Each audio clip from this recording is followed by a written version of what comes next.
SM-liigan vuosien takainen finaalipari TPS Tappara ratkaisee pitkästä aikaa Suomen mestaruuden kohtalon. Tepsi kantaa paineita, koska se voitti kaikki joukkueiden kohtaamiset runkosarjassa. Tappara aloitti pelin väkevästi, sen kärkikarvaajat estivät Tepsin pelinavaukset ja fyysinen Tappara pisti Palloseuran ahtaalle. Avausmaali syntyi ajassa 10.30, kun Janne Ojasen laukaus yllättää epävarmasti aloittaneen Fredrik Norrenan. Tepsiä viedään avauserässä kuin pässiä narussa. Seuraava osuma syntyy 5 minuuttia myöhemmin, Niko Kapanen virpoo.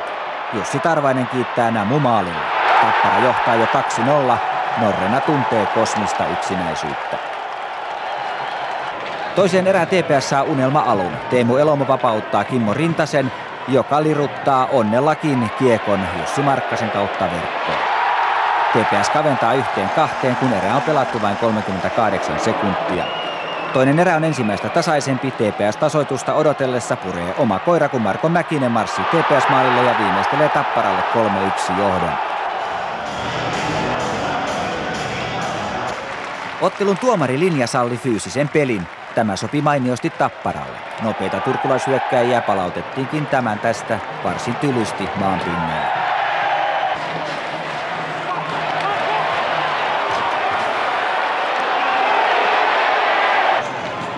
Kolmanteen erään tultaessa TPS saa yllättäen kaukalossa tilaa, ja sehän mustapaidoille sopii. Kavennuksen 2-3 kiskaisee Tampereen poika Martti Järventie.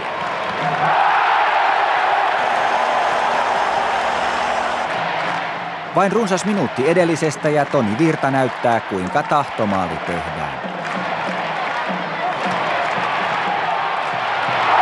TPS on tullut salamana tasoihin 3-3.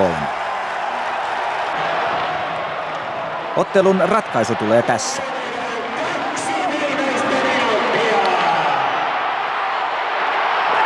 Joni Lius tekee Tepsin 4-3 voittomaalin. TPS johtaa nyt finaalisarjaa 1-0. Siinä oli hyviä tilanteita, tuli meillä alivoimallakin.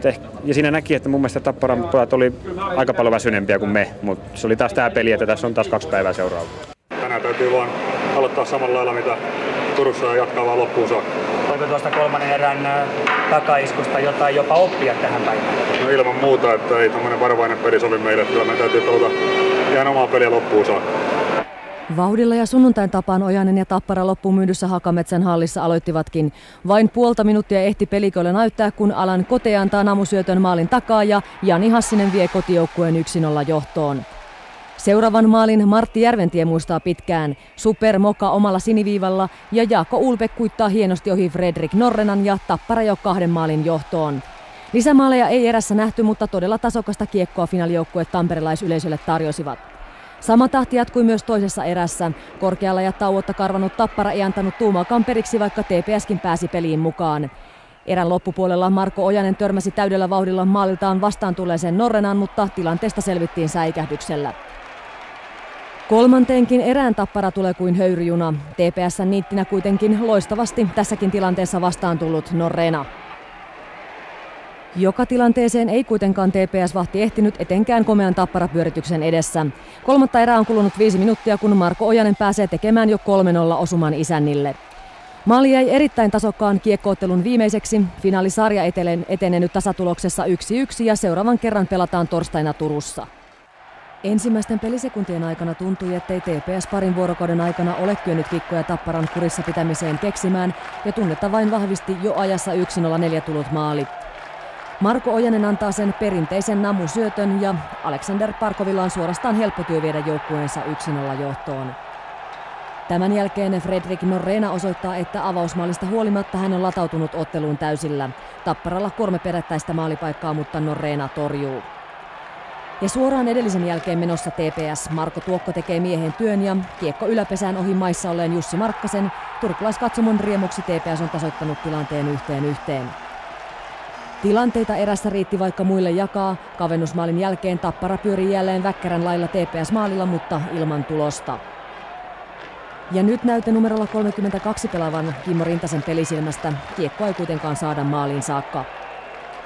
Muutamia sekunteja eteenpäin ja kentän toisessa päässä vauhdissa Jani Hassinen. Kalle Saalstedt pelastaa kädellään varmaan Tappara maalin. Nyt olemme jo toisessa erässä ja ottelu vain paranee. Rintasen työskentelyä on ilo katsella, mutta maalia ei nähdä nytkään. TPS hakee paikkoja vimmatusti ja tällä kertaa kikkailuvauhdissa kultakypäräinen Toni Virta.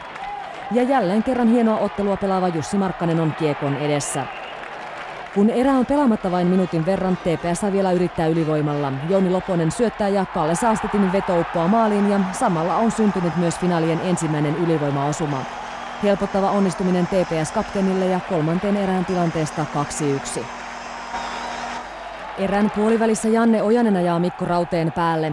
Rautee poistuu pelikaverien tukemana kentältä. Ojaselle laitataklauksesta 5-minuuttinen ja 20 minuutin automaattinen pelirangaistus. Päätöserän lopun Tappara painaa herhiläisenä päälle, mutta maalit jäävät puuttumaan. Viime hetket joukkue pelaa ilman maalivahtiaan Jussi Markkasta, mutta TPS:n 2-1 jää lopputulokseksi ja näin mestaruus katkolla lauantaina Turun Palloseuralle. Finaalien kaavaa noudattaen ensimmäinen maalipaikka syntyi avausminuutilla. TPS:n Jouni Loponen ampui, Jussi Markkanen torjui. Tuomarilinja tarkentui neljännessä finaalissa ja jäähypenkillä istuttiin selvästi aiempaa enemmän. Markkanen torjui avauserässä 10 kertaa, myös Kimmo Rintasen ylivoimavedon.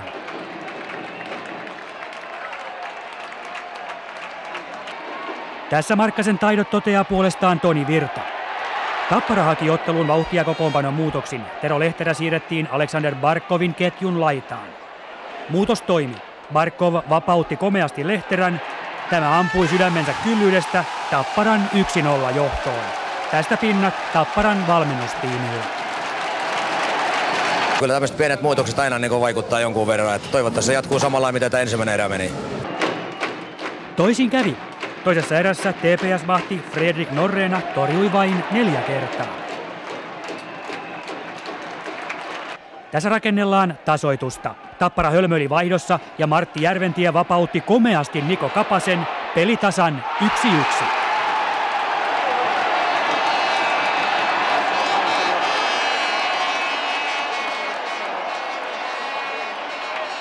Tasoituksen jälkeen Tapparan pinna kiristyi.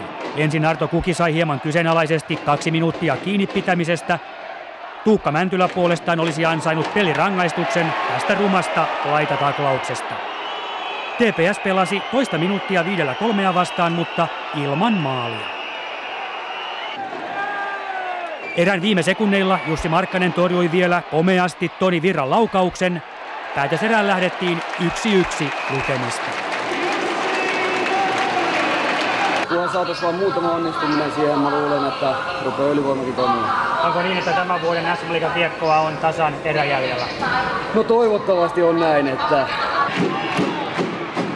Kolmannessa erässä kotiyleisön hurjasti kannustama Tappara loi rajusti painetta TPS-päätyyn, mutta tuloksetta. 2 minuuttia ennen loppuvihellystä Järventie ampui vihaisesti, päätykiekkoon ehti Henrik Tallinder, jonka jatko kilahti tolppaan. Näin lähellä oli ratkaisu varsinaisella peliajalla.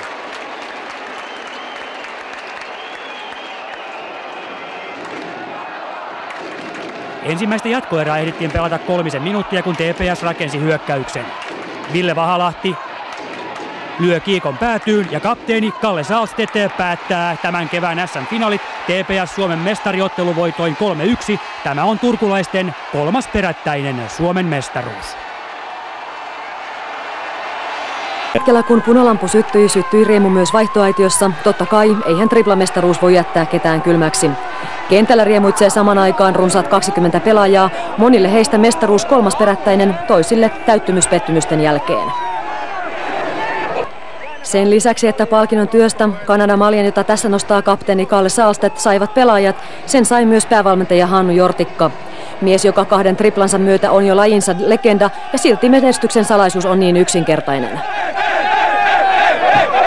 Mä uskon tämmöiseen niin kuin ohjattuun kurialaiseen järjestelmään harjoittelussa ja kaikessa toiminnassa ja tietysti on nyt aika on muuttanut muakin, kun SM-liigan valmentajaksi ja tänä päivänä niin varmaan on paljon tapahtunut, mutta eiköhän meillä jokaisella ihmisellä tapahdu tietynlainen tämmöinen prosessi omassa kehittymisessä ja kuitenkin mun mielestä niin valmentamisen on yksi kaikkein tärkeimpiä asioita se, että kyllä asiat pitää käydä pelaajien joukkueen kautta eikä itses kautta. Kyllä se on, se on huonointa johtamista, mitä olla ja voi.